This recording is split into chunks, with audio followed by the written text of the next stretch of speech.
नमस्कार। आप सभी का बहुत बहुत स्वागत।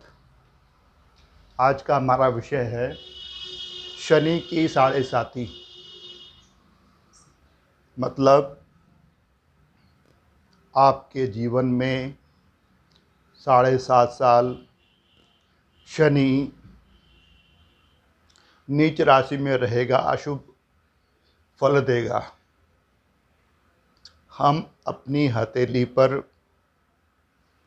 कुछ रेखाओं के योग संयोग से और कुछ निशान चिन्ह जो शुभ भी होते हैं अशुभ भी होते हैं, उनकी सहायता से मालूम कर सकते हैं कि हमारे जीवन में साढ़े साती शुरू हो चुकी है। ये कैसे होता है, आइए करते हैं विश्लेषण। देखिए, ये बीच में हमारी सैटर्न फिंगर, ये वाली अपोलो फिंगर, ये हमारा सैटर्न माउंट, ये हमारा अपोलो माउंट। अब नीचे से एक भाग्य रेखा पेड लाइन निकली और पहुंच रही है शनि और सूर्य की उंगली के बीचों बीच ऊपर तक।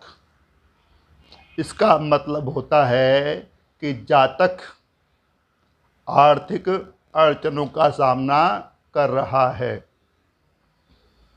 लेकिन जब यहीं पर इसी भाग्य रेखा पर कोई मत्स्य बन जाए, मान लीजिए ऐसे बन गया, अब ये शो कर रहा है फिश साइन कि जातक की कुंडली में शनि की साढ़े साती शुरू हो चुकी है। जन्म कुंडली में शनि नीच राशि में बैठा है। अब क्या होगा? जातक थोड़ा लापरवाह हो जाएगा और आर्थिक स्तर पर उसे बार बार घाटा सहना पड़ेगा। पैसे के मामले में संघर्ष करना पड़ेगा। वह काम करेगा लेकिन पूरे ही नहीं होंगे तो घाटा होगा। ये क्यों होता है? क्योंकि शनि की साढ़े साती है और शनि के पास धन का डिपार्टमेंट भी है और यहाँ पर सैटर्न और अपोलो के बीच भाग्य रेखा जा रही है। मतलब शनि पर्वत से थोड़ी दूर हट गई तो मतलब जातक को आर्थिक संकटों का सामना करना पड़ेगा। अगर फिश साइन बना है वहाँ पर भाग्य रेखा पर, तो पक्का कि शनि नीच राशि में है। मतलब शनि की साढ़े साती शुरू हो चुकी है।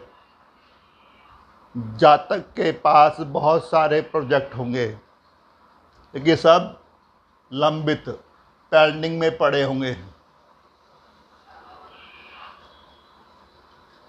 कोई भी चालू अवस्था में होगा ही नहीं। अगर कोई पूरा हो भी जाए तो लाभ नहीं देगा,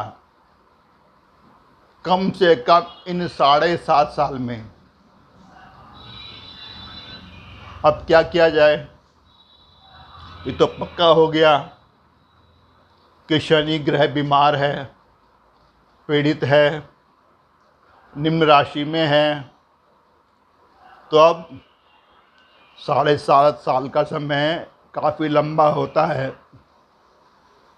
जातक को घोर विपदाओं का, आर्थिक संकटों का, आर्थिक हानियों का, लॉसेस का सामना करना पड़ेगा। तो बेहतर हो कि इस साढ़े साती का उपचार किया जाए। शनि पीड़ित है, उसका इलाज होना चाहिए। क्या करें? किसी एक्सपर्ट के पास जाओ, एस्ट्रोलॉजर के पास जाओ, अगर जन्मतिथि नहीं है तो किसी पामिस्ट के पास जाओ, वो आपको परामर्श देगा, उसका पालन करो, शायद भला हो जाए। क्या बोलेगा वो? अक्सर बोला जाता है कि यदि आपके कुंडली में शनि की 7.5 चल रही है तो सबसे सिंपल उपाय होता है कि पीपल के पेड़ के नीचे शाम को जब अंधेरा हो जाए तब मिट्टी का दीपक लो, सरसों का तेल से भरा हुआ, उसे बत्ती डालिए रुई की और जलाइए पेड़ के नीचे। वहाँ प्रार्थना कर देना, हे शनि महाराज हम पर कृपा दृष्टि बरसाओ, बड़े संकट में हैं। या जो एक्सपर्ट है वो आपको राय देगा कि छाया दान करो। छाया दान क्या? कि दोपहर के समय 12 बजे के आसपास जहाँ पर पानी बह रहा हो, साफ पानी, वहाँ पर जाओ, किसी नदी के किनारे, किसी नहर के किनारे, वहाँ पर एक लोहे की कटोरी लो, उसमें तेल भर दो ऊपर तक, फिर उसके अंदर एक बताशा डालिए, एक लोहे की कील डालिए, एक सिक्का डालिए और फिर इस तरह से कटोरी को रखकर अपना चेहरा अच्छी तरह देखिए कटोरी के अंदर, खूब अच्छी तरह से, और उसके बाद उस कटोरी को बहते हुए पानी में प्रवाहित कर दीजिए। प्रार्थना कीजिए पहले सूर्य देवता की, क्योंकि शनि सूर्य पुत्र है। सूर्य से प्रार्थना करना कि हे देवता, हे ग्रहों के राजा, जरा शनि महाराज से सिफारिश करना कि हम पर थोड़ी कृपा दृष्टि रखें। साथ ही में शनि महाराज से भी प्रार्थना करना कि हम पर कृपा दृष्टि बरसाओ। यदि आपने 3 शनिवार लगातार किया या 3 अमावस्या लगातार किया तो शुभ परिणाम सामने आएंगे, पक्का पक्का।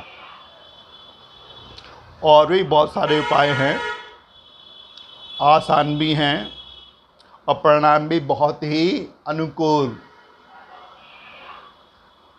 ये था हमारा 7.5 का योग। माना जाता है कि फिश साइन बड़ा ऑस्पिशियस होता है, लेकिन कहीं जगह ऐसी हैं, कई जगह ऐसी हैं जहाँ पर फिश साइन अशुभ प्रभाव देता है, जैसे यहाँ पर दे रहा है। हार्ट लाइन पर बन जाए वहाँ भी अशुभ परिणाम देगा, ब्रेन लाइन पर बन जाए वहाँ भी अशुभ परिणाम। यदि लास्ट छोड़कर ऊपर की अवस्था में अगर हमारी लाइफ लाइन पर बने वहाँ पे ही अशुभ परिणाम देता है, क्योंकि वहाँ पर यह यव का काम करता है, एलन का काम करता है, बहुत पीड़ा देता है आदमी को। यहाँ पर भी पीड़ा दे रहा है, घोर कष्ट, आर्थिक घाटा, जातक बर्बाद हो जाएगा आर्थिक स्तर पर, तो उपचार कर लेना। आशा करता हूँ जो मैंने बताया उसने आपका ज्ञान अर्जन किया होगा। जल्दी मिलते हैं अगली वीडियो में, तब तक धन्यवाद, नमस्कार।